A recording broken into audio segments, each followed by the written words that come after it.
This, of course, raises the question of the midterm elections. So you can see that the Democrats are about to get their butts handed to them in this election. According to the latest data, the GOP is poised to just wreck the Democrats in this election. According to the Wall Street Journal, voters are giving Republicans a late boost in support just ahead of the midterms.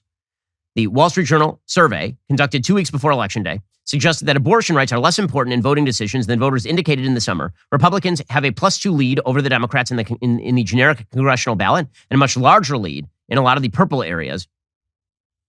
Not only that, voters lack confidence in Biden's economic leadership. Only 27% say his policies have had a positive impact on the economy. 54% said they've had a negative impact. A majority of voters, 55%, disapprove of Biden's overall job performance. Only 43% approve. The GOP has seen a shift in its favor among several voter groups, including Latino voters and women, particularly white suburban women. That group, which pollsters said makes up 20% of the elected, shifted 26 percentage points away from Democrats since August and now favors the GOP by 15 percentage points. It's going to be a brutal election for the Democrats. And so naturally, they're doing precisely what you would think they're doing. They're already preparing to blame misinformation and disinformation for their incipient ass-kicking. According to the New York Times, for example, they put out a piece today about the race in Pennsylvania. Quote, letters, tweets, TV, how midterm disinformation has washed over Pennsylvania. One state's experience underscores how pervasive false and misleading information has become in the country's electoral process, online and off. There's a piece by Stephen Lee Myers, who covers misinformation for the Times. So he points out that there are a bunch of people who've been saying false things about a variety of candidates. But here is the point of the article. Quote, Pennsylvania, with about 13 million people, is by no means unique when it comes to the problem, but as a swing state narrowly won by President Biden in 2020, it has become a disinformation battleground ahead of the midterms on November 8th. The result has hardened the state's partisan divide and deepened distrust not only of politicians, but of the political process itself, since the way ballots are cast and counted has been at the heart of much of the disinformation swirling around. The idea here is going to be that if the Republicans win, then presumably you will be able to blame disinformation. If the Republicans do better than expected, then they will blame disinformation. So remember that time that elections were sacrosanct and we were not allowed to doubt elections in any way, shape, or form, and this was undermining the institutions of our republic? Now we have the New York Times suggesting that the level of quote-unquote disinformation in Pennsylvania may be skewing the election results. This is now the all-purpose response to election loss. So if the idea on the left is that everybody on the right keeps saying that there's election fraud and that's the reason they're losing elections, on the left, there's dual narratives. One, voter suppression that does not exist, and two, the idea that it must be disinformation if you lose. Well, all of this also explains exactly why the left, why Democrats, why members of the Biden administration are freaking out about Elon Musk taking over Twitter. Because again, if the idea is that government was working hand in glove with companies like Twitter in order to throttle misinformation, and now Musk isn't going to go along with that, that is a major problem for them, which is why you have a major article in the Washington Post titled, quote, as Elon Musk expands his reach, Washington worries. Oh, you mean, go build your own Twitter, I thought. I thought if you don't like how he's handling the Twitters, and you could just go build your own. I mean, what business is of yours? It's a completely private company. Or maybe you guys were coordinating with the people who used to run Twitter, and now the new guy does not want to play in your sandbox. Quote, between launching 4 astronauts and 54 satellites into orbit, unveiling an electric freight truck, and closing in on taking over Twitter this month, Elon Musk made time to offer unsolicited peace plans for Taiwan and Ukraine, antagonizing those countries' leaders and irking Washington too. Musk, the richest man in the world, then irritated some Pentagon officials by announcing he didn't want to keep paying for his private satellite service in Ukraine before later walking back the threat. As Musk, 51, inserts himself into volatile geopolitical issues, many Washington policymakers worry from the sidelines as he bypasses them. Why, I've never seen articles like this in the Washington Post about, say, George Soros, a billionaire who routinely intervenes in politics, both foreign and domestic. I've never seen this about Bill Gates. I've never seen this about Jeff Bezos in the pages of the Washington Post, since the Washington Post is owned by Jeff Bezos.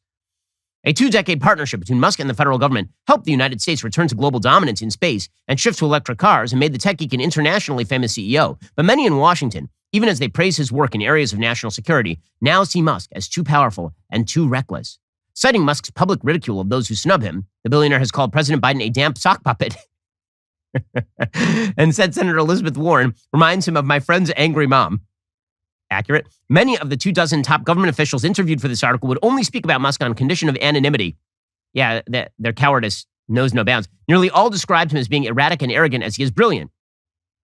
He sees himself as above the president, said Jill Lepore, a Harvard historian who hosted podcasts on Musk. Musk declined to comment for the story. He says he weighs in on important problems and describes his mission as enhancing the future of humanity. But Musk's freelance diplomacy is angering allies at the same time he bids $44 billion to take over a media platform with hundreds of millions of users.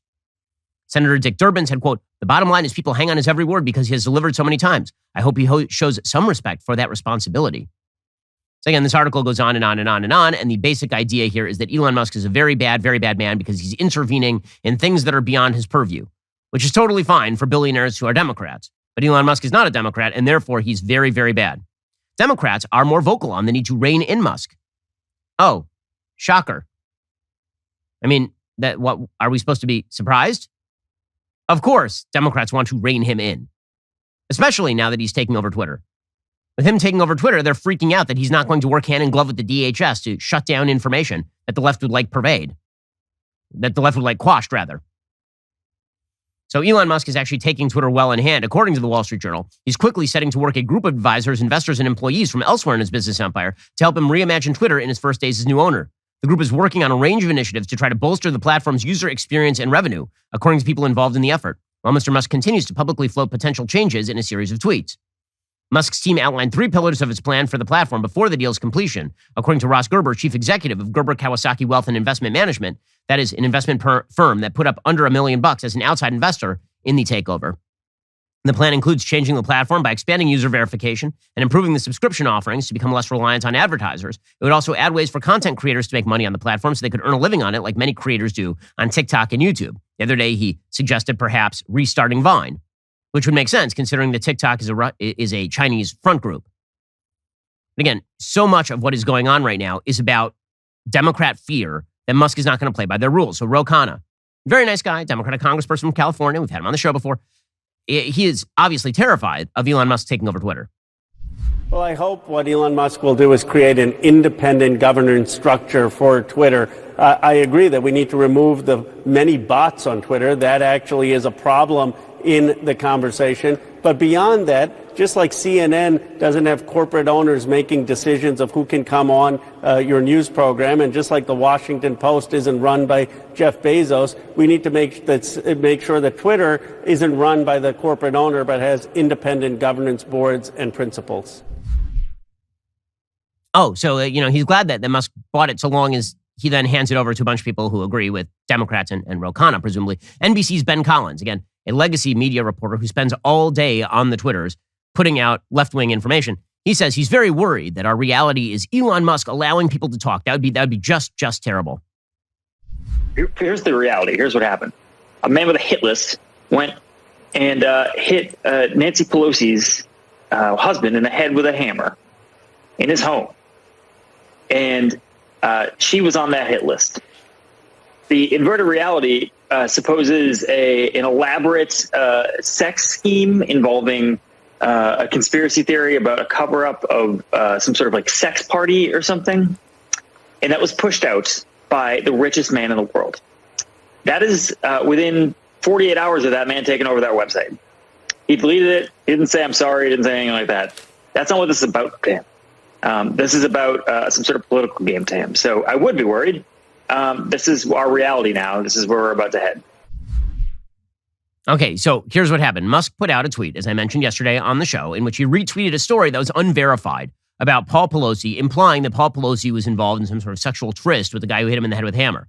As I said yesterday on the show, there was no evidence of this. It was an unevidenced report. People had questions. Those questions seemed to be fairly easily answered by the police report and now by the suspect's confession. And you know what happened? Elon Musk realized that was wrong because this is how free speech works, and then he took it down because people pointed out that what he was purveying was not true. Alrighty, guys, the rest of the show is continuing now. You're not going to want to miss it. We're going to get into the Supreme Court, which held a hearing yesterday on ditching affirmative action, finally at long last. Plus, Israel is holding its election today, its latest election. They have one every 7 minutes or so. If you're not a member, click the link in the description and join us.